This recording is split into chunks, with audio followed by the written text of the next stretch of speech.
All right, so we already figured out what the derivative of the natural log is. So let's take the derivative of its inverse now. And this is going to become very, very important in all of calculus and all of, well, anything that goes above, I guess. We want to take the derivative of e to the power of x. And also b to the power of x, but I'll figure that out in a second. There's two ways we can do this, right?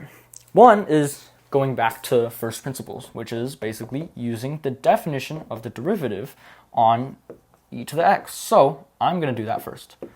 There is another way that I'm going to introduce, but you don't need to do it that way, right? But it's going to be useful for the future. All right, but first let's solve this. So all I did here was plug this guy into the definition of a derivative. So now you have x plus h in the first term minus e to the x all over h. Okay, so let's get started. First thing I want to do is I want to split this guy up, right? E to the x plus h is just the same thing as e to the x times e to the h. Now, it's pretty obvious that you have this common factor of e to the x that you can take out of both terms. So, you have the limit as h approaches 0, and you factor out the e to the x. What are you left with? Well, in the first term, after you get rid of this e to the x, you just have this e to the h. And in the second term, you have this negative sign, and then factoring out an e to the x just leaves you with 1. Everything is divided by h.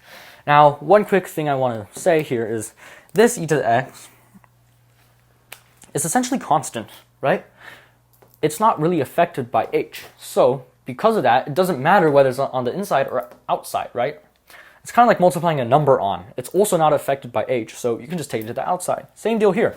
So, let's take this e to the x to the outside. And then take the limit as h approaches 0 of e to the h minus 1 over h. Now, this guy seems pretty intimidating, right? Because where do you go next with this? But just like with the natural log, I want to make a substitution. If we just call this entire numerator u, right? So let u equals to e to the h minus 1. Well, now we can try to figure out what some of this stuff is, right? First of all, so I'm going to copy this down. E to the x. And then we have the limit. Okay, but now I want to rewrite everything in terms of u. So how do we write the limit in terms of u? Well, if you set 0 to be equal to h, right? Because h approaches 0. So e to the 0, right? Minus 1. That's just 1 minus 1, right? And this whole thing is equal to u, right? You can see here, all I'm doing is plugging in a 0 for h because h goes to 0. This just becomes 1 minus 1, which is 0. So u also approaches 0. Pretty cool. This top right here, we just simply replace with u. But the bottom, e to the h minus 1, now we have to isolate h, which is not that nice. So let's do that. From this, I'm going to add 1 on both sides, so this implies that u plus 1 on the left-hand side is equal to e to the h. And then we took this one and added 1 on both sides, right? So next step is just take the logarithm on both sides. You get natural log of u plus 1. And then on the right-hand side, the log and the e is going to cancel. You're going to be left with the h. So that is how you write h in terms of u. So in the bottom here, I'm going to write the natural log of u plus 1. All right, but unfortunately, this guy right here is still indeterminate, right? Because if you plug in a 0, on the top you get 0, but if you plug in a 0 in the bottom, you just get natural log of 1, which is also 0. So you get 0 over 0, which is indeterminate. So how are we meant to deal with this? Okay, so I'm going to bring up something really quickly, and that's that. Let's take a random variable, say x. This guy is equal to 1 over x. And how do we know that? Well, if we go ahead and multiply an x on both the top and the top becomes x. And the bottom, the x's are going to cancel out. So you just get x over 1, which is simply x, right? So that's how we know this is true. So what I'm going to do is I'm going to use this right here to rewrite this u up here. It's just going to be, all right, so let's copy stuff down again, actually. We have e to the x, we have the limit as u approaches 0. This u up here, I'm going to write as 1 over u, right? Because we already saw that this is true. But you know what else is in the bottom? We still have this natural log. So natural log of u plus 1 is also in the bottom. All right. And next, what can we do? Well, just like when we took the derivative of the natural log, we're going to use a log property. We already know that p times the log of x, well, you can just take this p and then put it in the exponent of x, right? So you have log of x to the power of p, like this. So we can do the same thing with the 1 over u. We put it in the exponent of this u plus 1. So I'm going to move everything over to the right-hand side now. So now, the e to the x is going to stay on the outside, right? Next you have the limit as u approaches 0. And then you have this 1 over. But now in the bottom, this 1 over u, we moved up to the exponent of the log. So let's put the log down first. And then this 1 plus u on the inside. U plus 1, 1 plus u, same thing, right? Doesn't matter which order you add. We took the 1 over u and put it in the exponent of this thing right here. So 1 over u. Yeah, I'm going to keep moving because we still got to take the limit to the inside, right? So first of all, I'm going to put the limit in the denominator because everything that involves a u right here is in the denominator, right? So you limit as u approaches 0 of log of 1 plus u to the 1 over u. And the more formal justification for this is that the function 1 over x is continuous everywhere it's on its domain. So we can take the limit and then put it inside of the argument, which is just whatever's going on in the denominator. And the same deal with the log, right? Everything that's going on that involves this limit right here is actually going on inside of the logarithm. So I want to drag it inside of the log too. So the log, and then I'm going to put a limit on the inside, limit as u approaches 0.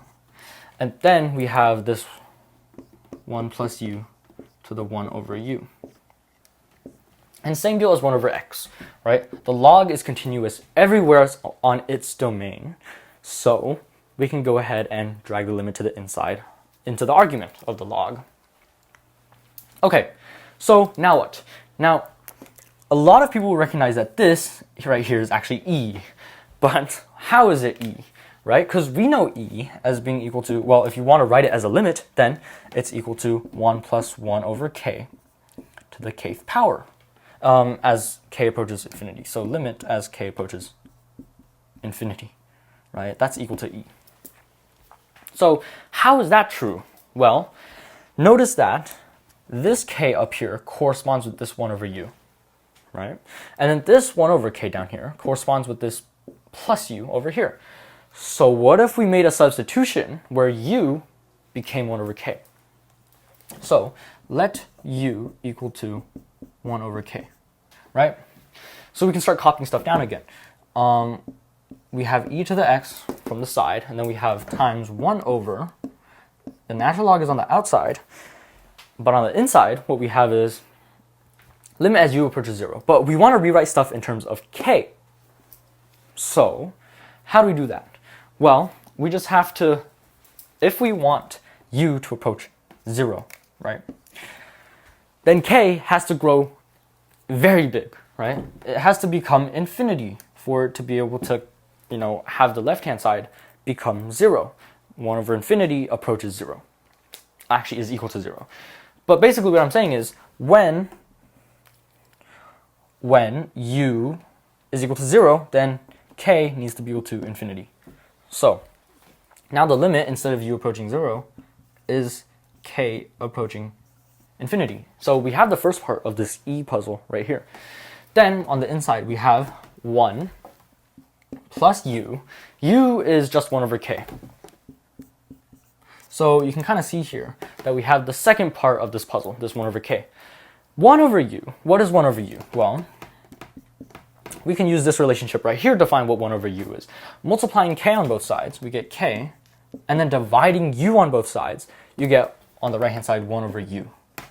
So we realize that we can just go ahead and replace 1 over u with k.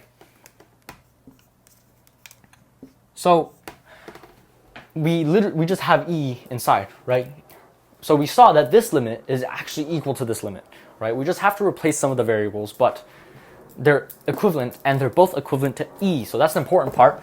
On the bottom we have e to the x times 1 over log of, and this limit on the inside here is just e.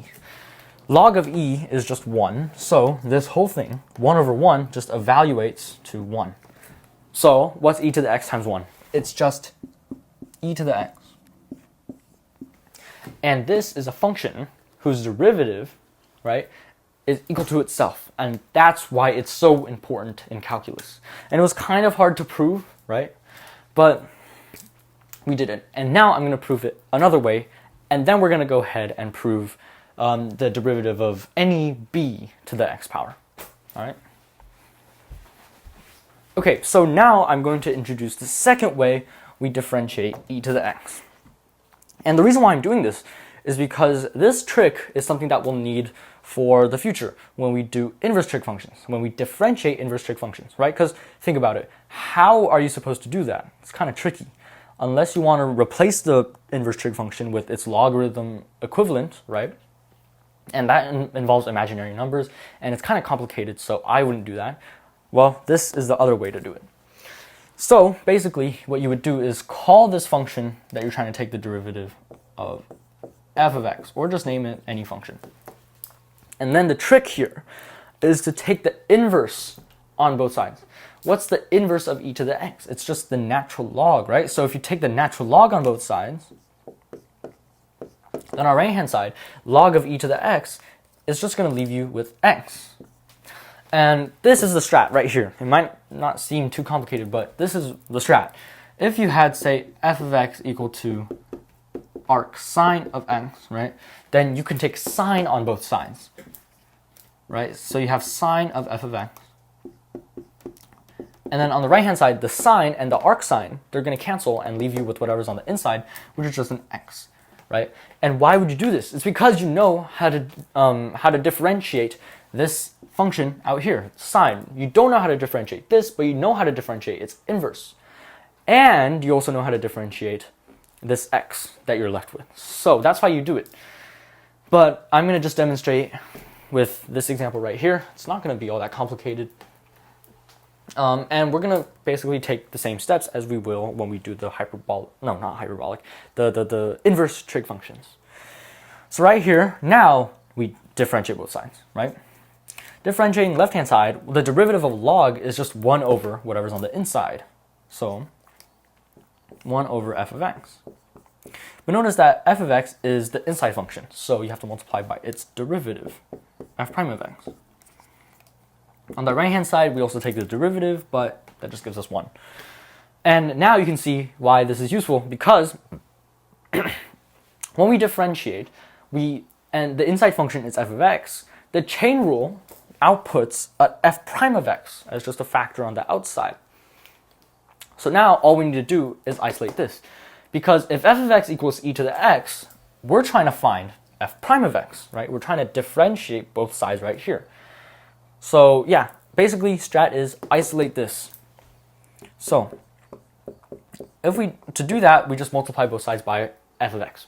On the left-hand side, it cancels out. On the right-hand side, we just have another f of x. And this is a cool property of e to the x because its derivative is equal to itself. Because remember what f of x really is. It's just e to the x, right? So we can go ahead and replace that right here. So on the left-hand side, we now have f prime of x, and it is solved because the right-hand side we now know is e to the x. So that's another way you can do this. If you know the derivative of the function that's inverse to this right here, then you have another way to take its derivative, and that's just to take the inverse function on both sides and then differentiate. So that's another way you can find the derivative of e to the x is equal to itself, right? It's just equal to itself. So yeah, that's the second way you can do that. And then the next video is going to be on the inverse trig functions because we now know how to use this method. Okay, before I end, I also want to figure out how to take the derivative of b to the x. So any base b, right? So instead of e to the x, now I want to take the derivative of b to the x, because this seems a little more complicated. Now you may be wondering, well, we can do the same thing, right? Take the call this f of x, right, and then take the log base b on both sides. So you can do that, but I want to show an important trick that's actually important later on, like in integrals, right, when you have to start getting creative and rewriting stuff, and that is, how do we make the base of an exponential e? How do we force it to be e, right? Because we like it when the base of the exponential is e. Well, b you can rewrite as e to the natural log of b, right? So now you already have this base of e. It's still raised to the x power. And now see that this guy and that guy, they can multiply. So you have the derivative of, now your base is officially e, and then x times ln b. Okay, well, you know how to take the derivative of e to the something power, right? It's just itself, e to the something power. Except wait, notice that the argument right here is another function. It's x times natural log of b. It's not just x by itself. So you have to take the derivative multiplied by the inner function's derivative. That's just chain rule, right? So what is the derivative of the crap underlined in red? It's just the natural log of b. Pretty simple. Okay, now this guy, remember where it came from, right? This guy is equal to that guy, is equal to that guy, is equal to this guy in here. So e to the x ln b is really just equal to b to the x, because that's where we got it from, right? And then you multiply it by natural log of b. So that is pretty simple. You just rewrite it using base e, and then you take the derivative, because you already know how to take the derivative of e to the anything, and then use chain rule. That's how you find the derivative of b to the x, where b is just any base you want. Yeah.